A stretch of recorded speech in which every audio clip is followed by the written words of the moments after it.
Jadi inya azan di masjid itu semata-mata karena Allah, karena ada harapan untuk mendapatkan dunia, karena ada harapan untuk mendapatkan honor, untuk mendapatkan gaji, semata-mata karena Allah. Orang nang gawiannya azan mau sekali-sekali itu kada bang.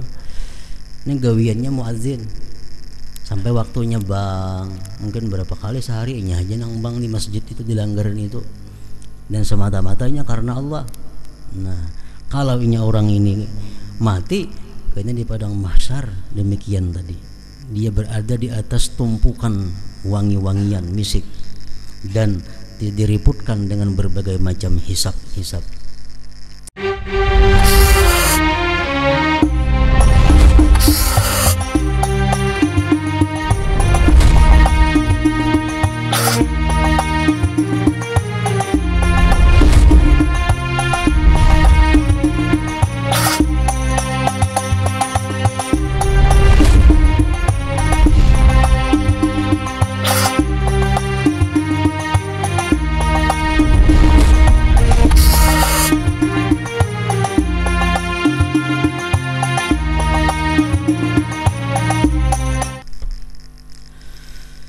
Bab pertama mengenai keutamaan salat, sujud, jamaah, azan dan lain-lainnya.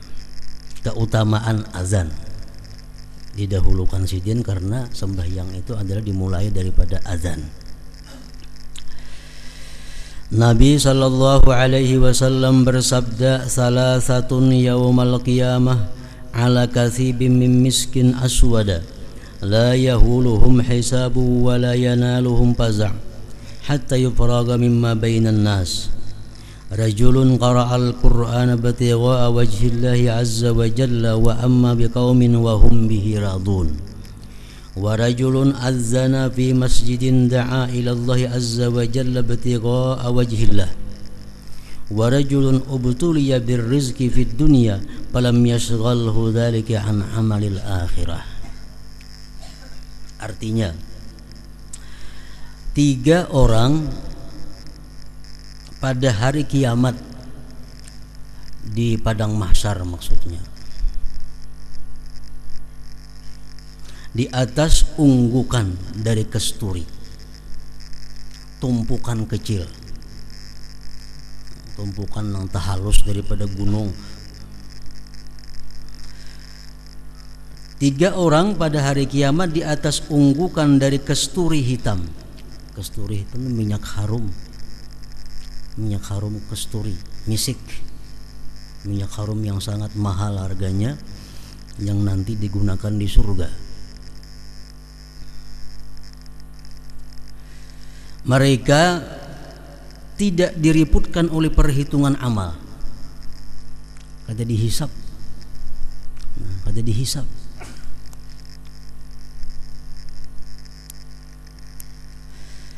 dan mereka tidak dilanda keterkejutan.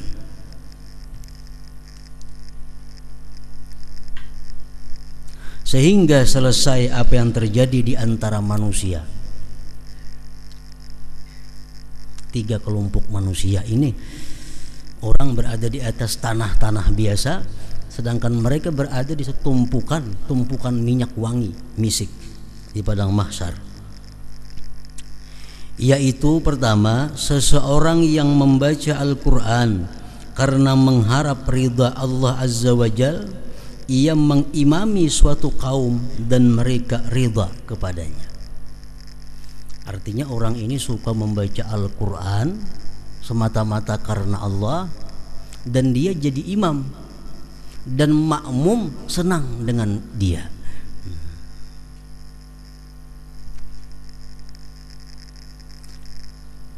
Gawiannya membaca Quran, ke masjid jadi imam, jamaah suka.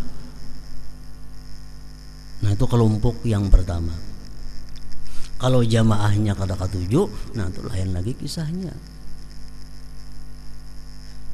Maksudnya jamaah katuju itu mu'zamuhum, sebagian besar. Kada sarana semua jamaah apa katuju, mu'zam, sebagian besarnya. Artinya jamaahnya orang 50, 30 lebih nang katujuh inya tuh jadi imam, 20-nya itu kada jadi masalah lagi. Nah kalau sebagian besar orang kada katujuh inya jadi imam, nah ini dilaknat oleh Allah Subhanahu wa taala. Hadis menyatakan salah satu la'anahumullah, 3 orang yang dilaknat oleh Allah.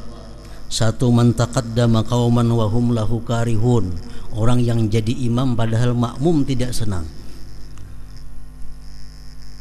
Anak ketujuh tampil, anak ketujuh jadi imam padahal orang kada ketujuh, banyak kada ketujuhnya pada nang ketujuh. Nah ini dilaknat oleh Allah Subhanahu wa taala.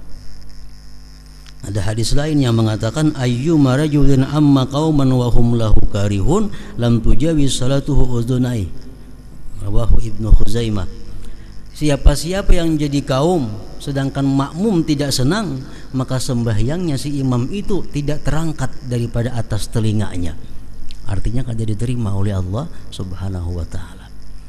Kalau makmum bang, makmum kada ada gangguan, makmumnya kada ada masalah, tetap sembahyangnya baik. Nah, yang dimaksud dalam bab kita ini adalah orang yang membaca Quran karena Allah dan jadi imam, orang senang.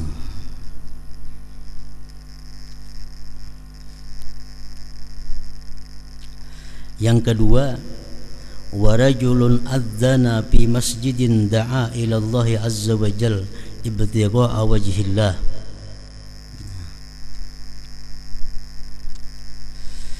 Yang kedua, seseorang yang azan di masjid, ia menyeru kepada Allah azza wa jalla karena mencari keridaan Allah. Jadi inya azan di masjid itu semata-mata karena Allah, kada ada harapan untuk mendapatkan dunia, kada ada harapan untuk mendapatkan honor, untuk mendapatkan gaji, semata-mata karena Allah. Orang nang gawiannya azan mau sekali-sekali itu kada bang. Ini gawiannya muazin sampai waktunya bang, mungkin berapa kali sehari ini aja nang bang di masjid itu dilanggaran itu, dan semata-matanya karena Allah. Nah kalau ini orang ini mati kayaknya di padang mahsyar demikian tadi, dia berada di atas tumpukan wangi-wangian misik dan diriputkan dengan berbagai macam hisab-hisab. Yang ketiga, dan seseorang yang diberi cobaan dengan rezeki di dunia, namun rezeki itu tidak menyibukkannya dari amal akhirat. Orangnya hidup fakir, hidupnya serba kekurangan, namun sembahyang berjamaahnya kada pernah alfa, sembahyang sunatnya kada alfa, menuntut ilmunya kada alfa, selalu aktif, padahal orang ini rezekinya serba kekurangan. Nah, atau termasuk juga orang yang rezekinya serba kelebihan, banyak berisi dagangan, banyak berisi toko, banyak berisi perusahaan macam-macam, tapi sembahyang berjamaahnya kada ketinggalan, sembahyang sunatnya kada ketinggalan, menuntut ilmunya kada ketinggalan. Nah, ini orang nanti di akhirat kaina berada di tumpukan wangi-wangian tadi. Nah, jadi sambil menunggu Allah menghitung makhluk, sambil menunggu Allah menghisap manusia, dia berada di tempat wangi-wangian. Nah, tanpa diriputkan dengan hisab tadi. Dan seseorang yang diberi cobaan dengan rezeki di dunia, namun rezeki itu tidak menyibukkannya dari amal akhirat.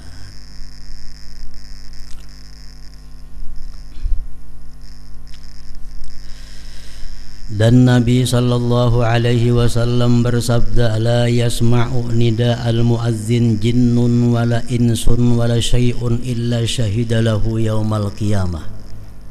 Artinya tidaklah jin, manusia dan sesuatu mendengar panggilan muazzin melainkan mereka itu bersaksi baginya muazzin pada hari kiamat.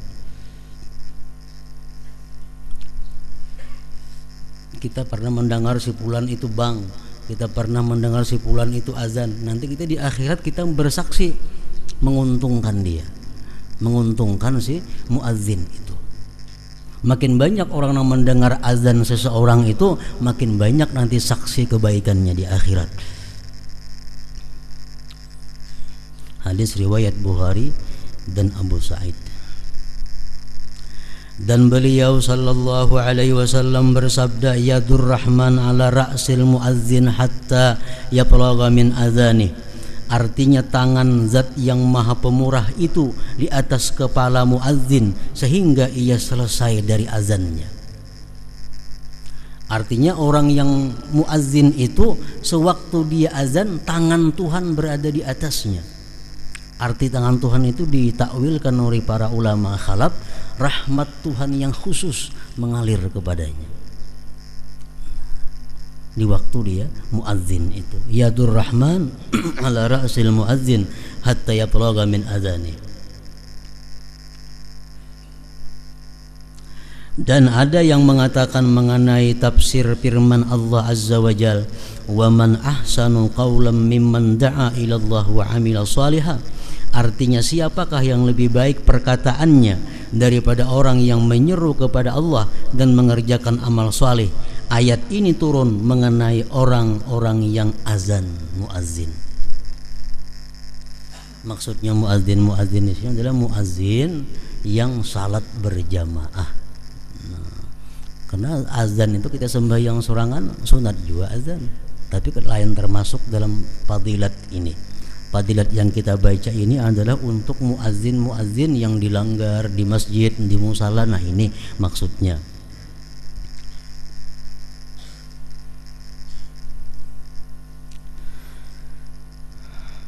Nah ulama fikih memberikan beberapa syarat sehingga orang itu bisa menjadi muazzin. Jadi kada semua orang bisa jadi muazzin. Mereka mengatakan pertama, orang yang jadi muazzin itu al-Islam, orangnya Islam, jelas sudah itu. Yang kedua tamyiz, artinya orangnya sudah tamyiz, sudah ada akal. Biasanya di atas 7 tahun tamyiz itu, di atas umur 7 tahun. Jadi yang jadi muazzin itu kada sarana mahadang balik. Kalau sudah mumayyiz, sudah kawa jadi muazzin. Yang ketiga az-zukurah, laki-laki.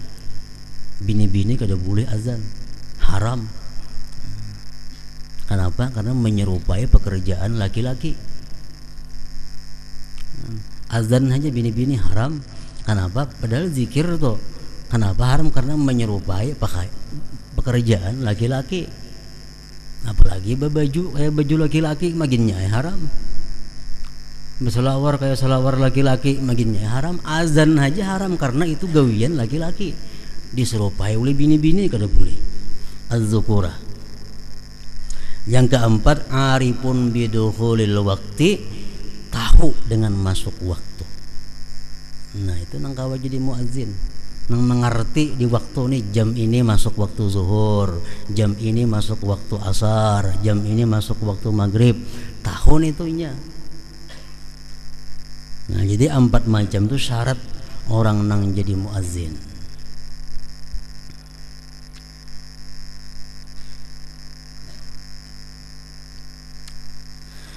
Dan Nabi sallallahu alaihi wasallam bersabda, idza sami'tumun nidaa faqulu mithla ma yaqulul muazzin.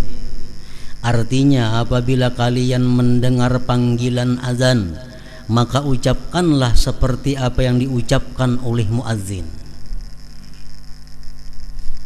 Hadis riwayat Bukhari dan Muslim.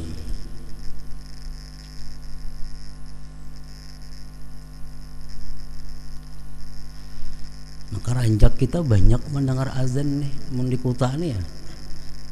Ada nang azan di Hulu, ada nang azan di Hilir, ada azan nang di situ, nama-nama nang di Sahuti.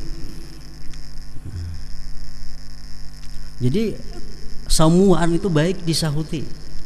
Cuma kalau kita menyahuti satu daripada itu, gugur tuntutan. Gugur tuntutan. Kita dituntut untuk menyahut orang azan. Dimanapun orang azan itu disahut.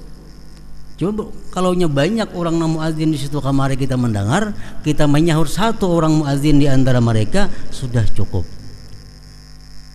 Kita kalau menyahuti semuaan lebih baik lagi.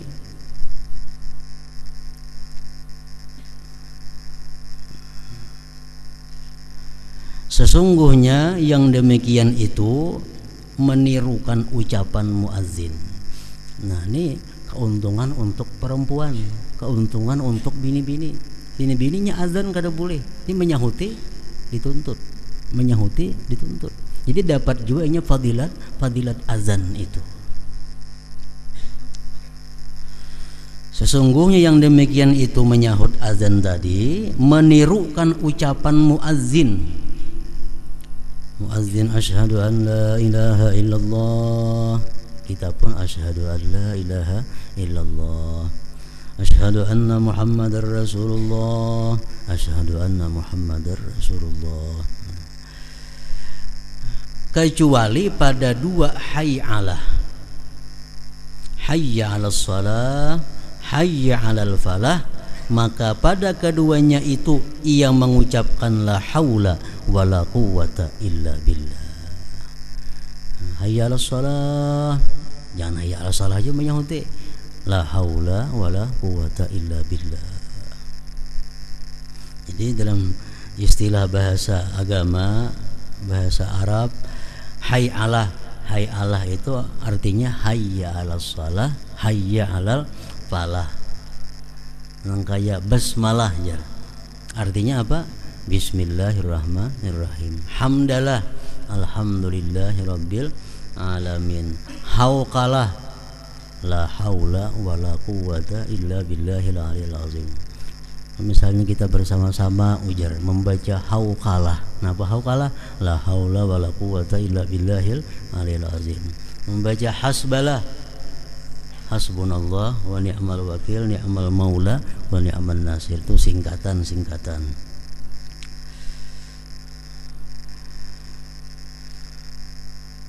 Artinya tidak ada daya dan kekuatan kecuali dengan pertolongan Allah.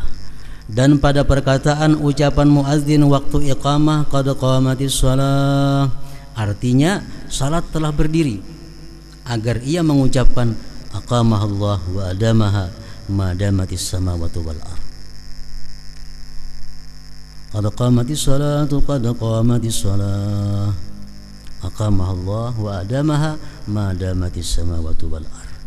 Artinya Allah mendirikannya dan mengekalkannya selama ada langit dan bumi.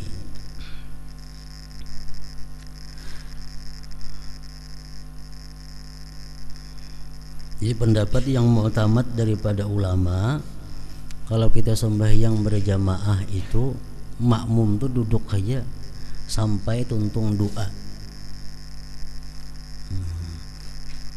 Biasa kebanyakannya bilangnya si kamat ini qad qamatis shalatu qad qamatis shalah, berdirian padahal jangan berdiri dulu sampai tuntung baca doa, hanya kena berdiri. Nah, itu aturannya yang bagus. Qad qamatis shalah artinya salat telah berdiri. Ujar sinang kamat nih, kita nang jamaah menyahut aqamahallah wa adamaha madamatis samawati wal ardh.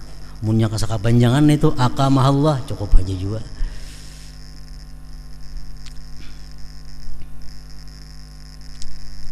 Dan ketika taswib itu ucapan as-salatu khairum minan naum pada waktu azan subuh. Itu khusus bang subuh aja, agar ia mengucapkan sadaqta wa barirta wa nasahta. Sadaqta, kamu benar, wa barirta, berbuat baik kebaikan, wa nasahta, dan memberi nasihat. Itu artinya as-salatu khairum minan naum. Jawabannya sadaqta wa barirta wa nasahta. Ketika selesai azan, ia mengucapkan Allahumma rabba hadhihi ad-da'wati tammah was-salatil qa'imah ati Muhammadanil wasilata wal fadilah wad darajatar rafi'ah wab'athhul maqamal mahmud alladhi wa'adtah innaka la tukhliful mi'ad. Artinya, wahai Allah, Tuhan seruan yang sempurna ini dan salat yang berdiri, berikanlah kepada Muhammad akan perantaraan, keutamaan dan derajat yang tinggi, dan bangkitkanlah beliau pada makam yang terpuji yang telah engkau janjikan. Sesungguhnya engkau tidak menyelisihi janji. Nah, ujar Rasulullah dalam hadis beliau, siapa membaca doa tersebut sesudah azan atau sesudah qamat, halat lahu syafaati, orang itu pasti dapat syafaatku kaina di hari kiamat.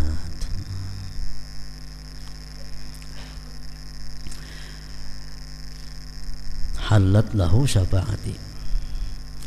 Nah, jadi muazzin tadi syaratnya ada 4. Kemudian azan ini bisa sah bisa kada sah.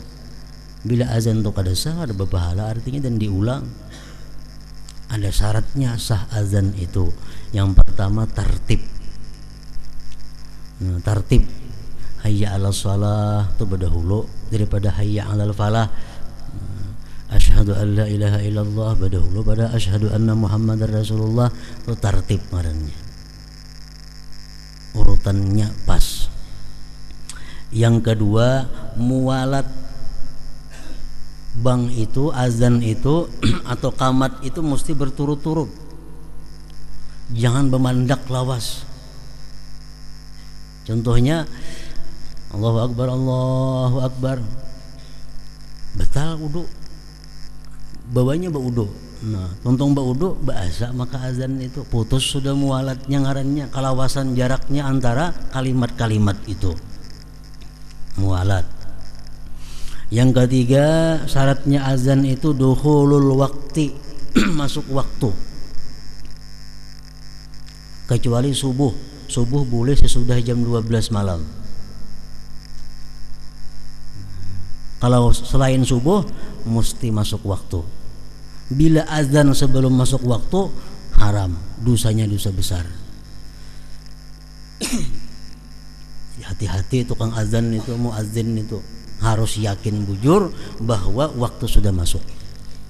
Ada kawa kira-kira berusia belum azan, nah bukan pahala yang didapat tapi dosa. Bahkan ulama mengatakan minal kabair, termasuk dosa yang besar. Dukhulul waqti, masuk waktu. Kaunuhu min wahidin, keadaannya itu azan dari satu orang. Azan itu saikong awal sampai tuntung saikong aja. Tidak boleh bergantian separuh-separuh.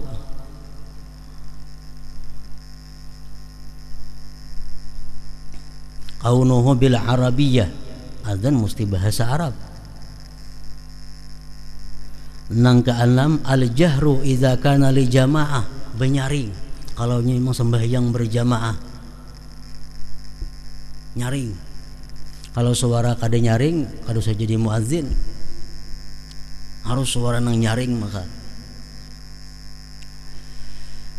Jadi zaman Rasulullah sallallahu alaihi wasallam sebelum ada azan ini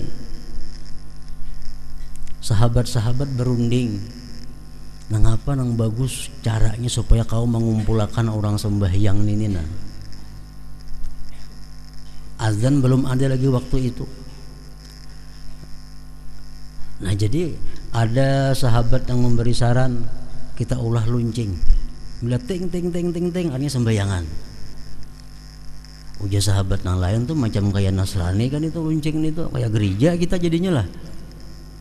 Nah, ada juga saya memberi saran bila waktu sampai kita nyalakan api sehingga kukus nah tinggi ke atas berarti sembahyang masuk waktu. Sahabat yang lain mengatakan tuh kayak agama Majusi ini tuh api-api ini tuh. Nah, ada mengadakan terumpit, ada dauh, macam-macam sarannya. Akhirnya kata ada kesimpulannya, kata ada keputusannya. Nah, malam itu ada salah seorang sahabat Nabi yang bermimpi dilajari azan, dilajari qamat. Begitu inya bangun guring, dia datangi Rasulullah. Wahai Rasulullah, ulun tadi bermimpi bahwa hendak sembahyang itu lebih baik di azan seperti ini. Nah, azan. Nah, lalu jadi Nabi itu diterima. Lalu orang ini hendak jadi muadzin sekaligus. Ya Nabi kan pernah jadi muadzin, suara gembuk ada nyaring. Nah, suruh Bilal yang jadi azan. Bilal lebih nyaring daripada engkau suara. Nah, fa innahu anda minka sauta. Bilal lebih nyaring, lebih merdu suara daripada engkau. Nah, padahal nama mimpi itu inya asalnya. Tapi karena suaranya kada nyaring, kada diangkat Rasulullah sebagai muadzin. Bilal yang disuruh karena Bilal lebih keras, lebih nyaring suaranya. Nah, jadi itu syarat sahnya azan. Dan lagi oleh para ulama mengambil daripada hadis-hadis Rasulullah sallallahu alaihi wasallam bahwa azan ini gunanya bukan hanya untuk salat. Bukan hanya untuk salat. Azan ini bisa digunakan untuk orang yang sedang duka cita. Orang yang sedih, dibangakan di telinganya. Bukan inya nang bang, kada orang lain suruh bangakan di telinganya itu. Nah, misalnya orang ini imbah kehilangan kah, imbah kematian kah, sedih, taungut menangis. Nah, bangakan di telinganya itu menghilangkan duka cita. Yang kedua, bang ini disuruh juga oleh Rasulullah dalam beberapa hadis beliau di telinga orang yang kesurupan. Orang yang kesurupan, bangakan. Kada usah bakamat, bang aja. Wal ghadban, orang yang sedang marah. Orang tuh nyari-nyarik, bang saya kok ngerana di situ. Wal ghadban, ketika sedang marah. Wa man sa'a khuluquhu min insan aw bahimah. Dan sunat juga dibangakan itu orang itu jahat perangainya, baik itu manusia atau binatang. Binatang, kuda misalnya kada kawa diatur penyipakan apa segala macam, bangakan di telinga kuda itu. Atau ada manusia nang akhlaknya kada baik, bangakan di telinganya. Masih kanak-kanak kira-kira itulah Tuhan alih dibangakan di telinga tuh. Kanak-kanak nang alih diurus, bangakan di telinganya. Wa man sa'a khuluquhu min insan wa bahima. Wa indal harik, ketika kebakaran. Orang kebakaran tuh bang, jangan berarti lanjang bangnya. Kada jadi pajah apinya, tuang bang berarti lanjang. Musuhnya nang bang tuh baudo, menghadap kiblat, bapakaian baik, naik kas rumah bang, nah itu ini bang berarti lanjang, bebang hati apinya lagi. Nah, indal harik, ketika kebakaran. Itu bang aja, kada usah kamat. Nah, kemudian menurut pendapat yang dhaif, pendapat yang lemah, sunat juga azan itu ketika mayat diturunkan ke kubur. Dhaif itu. Kalau yang mu'tamad kada sunat azan waktu menurunkan mayat ke kubur. Itu yang mu'tamad kada sunat. Yang sunat tuh kaulnya dhaif, pendapatnya dhaif. Tapi mau dipakai kada apa-apa, berdosa kada, baik aja. Ada tersalah kada. Misalnya ada orang mati masuk kubur, ada nang bang, itu kada tersalah. Ada aja pendapat yang membolehkan, cuma dhaif itu. Nah, kemudian lagi disunatkan bang lawan kamat. Kedua-duanya nang tadi semuaan azannya aja, kamat kada. Ada ini azannya sunat, kamatnya sunat. Khalfal musafir, di belakang orang musafir. Nah, artinya orang hendak bepergian. Nah, sunat itu bang lawan kamat. lawan kamat-kamatnya. Kemudian lagi yang sunat azan lawan kamat-kamatnya itu fi uzunil maulud, pada telinga anak yang baru lahir. Kakan-kakan yang bakal keluar itu mbaknya dibersihi langsung diazankan di sebelah kanan, dikamatkan telinga kiri. Nah untuk nang sebuting ini kada syarat laki-laki, bini-bini boleh membanggakan mengamatakan itu. Untuk nang beranak nih, misal beranak ada laki yang lihat bidan suruh bang kamat sekaligus sama sekali semuaan. Jadi ini dibolehkan perempuan untuk soal bang di telinga anak-anak yang baru lahir itu boleh bini-bini.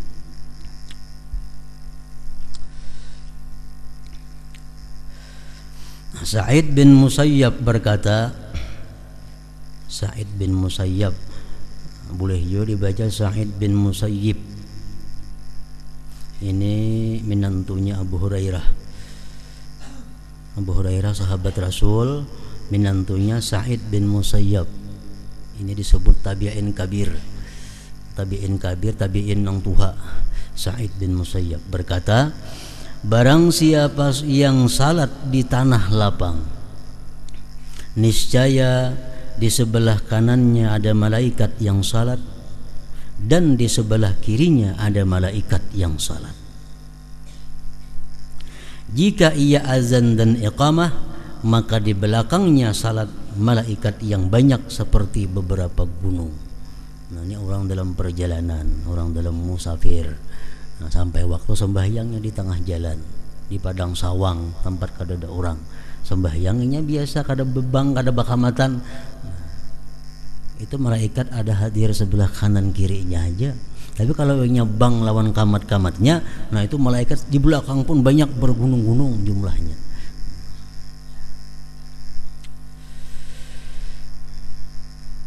Nah apabila kita sembahyang kita banyak mempunyai qadaan, itu cukup kita azan pertama aja, selanjutnya kamat aja lagi. Misal mangkada 5 waktu, bang dulu kamat zuhur gawi, kayaknya asar bang kamatnya aja lagi. Nah, sama lah kalau menjama, baik jama takdim atau jama takhir, azan cukup sekali, kamatnya 2 kali.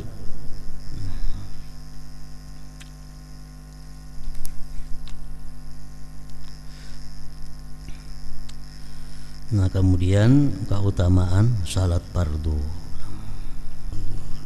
Wa ya ayyuhal rajul minhu syafa'atan sallu alaihi sallimu taslima.